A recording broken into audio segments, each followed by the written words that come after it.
Halo semuanya, selamat datang di podcast kami. Sebelumnya perkenalkan, nama saya Haris Wijaya yang akan menjadi host pada podcast kali ini.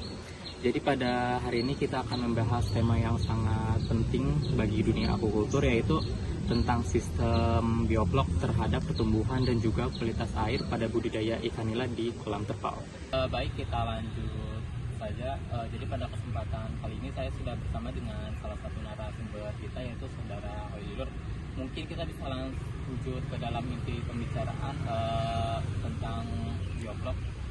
Mungkin saudara Lilur bisa menjelaskan apa itu sistem bioblok.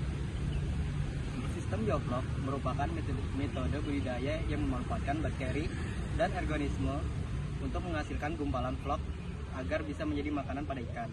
Nah, limbah pada bioblok itu sendiri itu biasanya berupa sisa pakan atau kotoran pada ikan yang diubah menjadi protein tambahan. Oke, terima kasih. Jadi pada kesempatan kali ini saya sudah bersama dengan narasumber kedua kita, yaitu saudara Dadang. Mungkin kita bisa masuk ke dalam inti pertanyaannya. Menurut saudara Dadang, bagaimana pengaruh bioblok terhadap pertumbuhan ikan nila? Oke, dari penelitian yang dibahas dalam jurnal, pertumbuhan ikan nila pada sistem bioblok cenderung lebih baik daripada sistem kolam biasa.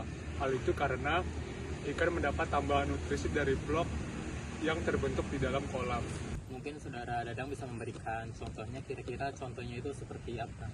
Oke, pada penelitian nila salin di Yogyakarta, bobot ikan yang dipelihara pada sistem bioblok mencapai lebih dari 220 gram setelah 90 hari pemeliharaan.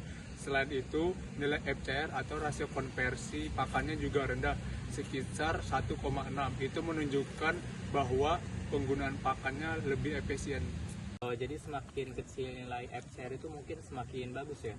Benar, karena artinya pakan lebih banyak dimanfaatkan menjadi pertumbuhan ikan.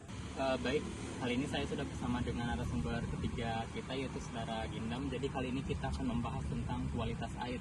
Kira-kira mengapa kualitas air itu sangat penting dalam budidaya ikan nila? Jadi kualitas air sangat penting untuk pertumbuhan ikan nila karena kualitas air itu sangat berhubungan dengan kesehatan ikan serta pertumbuhan ikan. Jika kualitas air sangat buruk, dapat menyebabkan ikan mengalami stres, tidak nafsu makan, dan juga mengalami penyakit hingga mereka bisa mati. Kira-kira parameter kualitas air apa saja yang penting bagi budidaya ikan nila? Parameter yang harus diperhatikan yaitu berupa suhu, pH, DO, nitrit, dan juga amonia. Jika mereka melebihi kadar yang sudah di bawah di atas standar, mereka dapat menyebabkan ikan mengalami stres, tidak nafsu makan, hingga penyakit juga termasuk. Kira-kira apa sih fungsi bioblok terhadap kualitas air?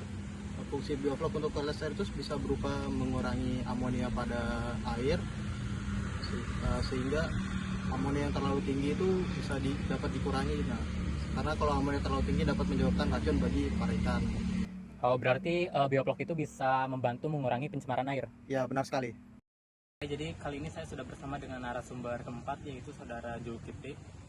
Saya ingin bertanya, kira-kira dalam sistem bioblok ini apa saja sih yang harus diperhatikan oleh pembudidaya?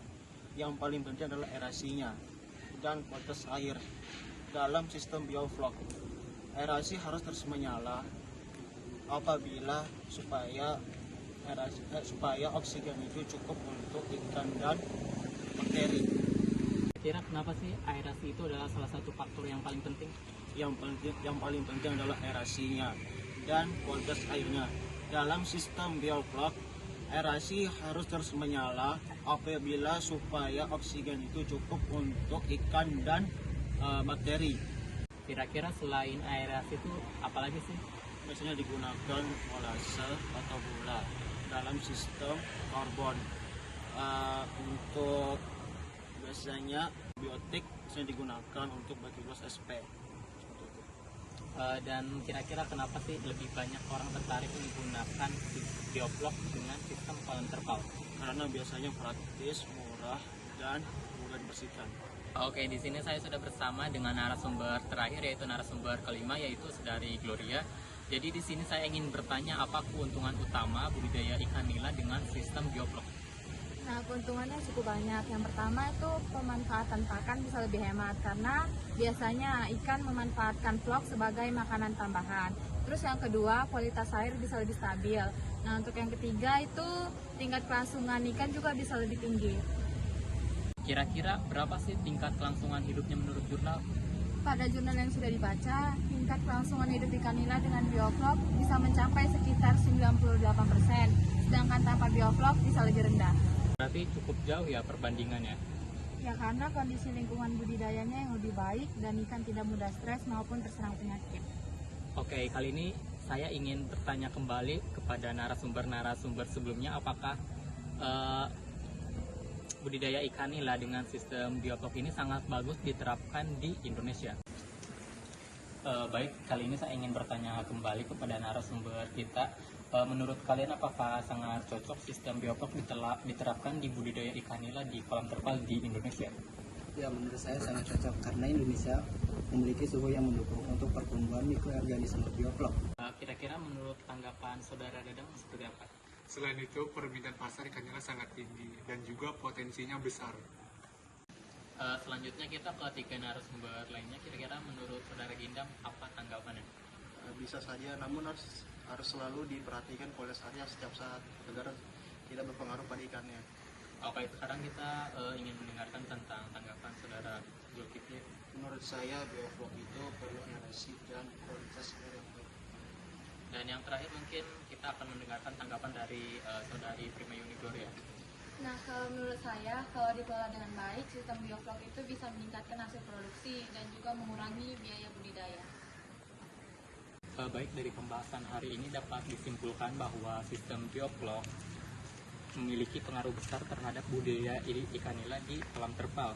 Sistem ini mampu meningkatkan efisiensi pakan, menjaga kualitas air, serta meningkatkan pertumbuhan ikan, dan juga meningkatkan tingkat kelangsungan hidup ikan nila. Selain itu, kualitas air seperti pH, suhu, amonia, nitrit menjadi faktor yang penting yang harus selalu diperhatikan dalam budidaya sistem bioflok. Baik, saya Haris Charleston selaku host ingin berterima kasih kepada narasumber-narasumber yang telah hadir pada podcast kali ini. Sekian, terima kasih.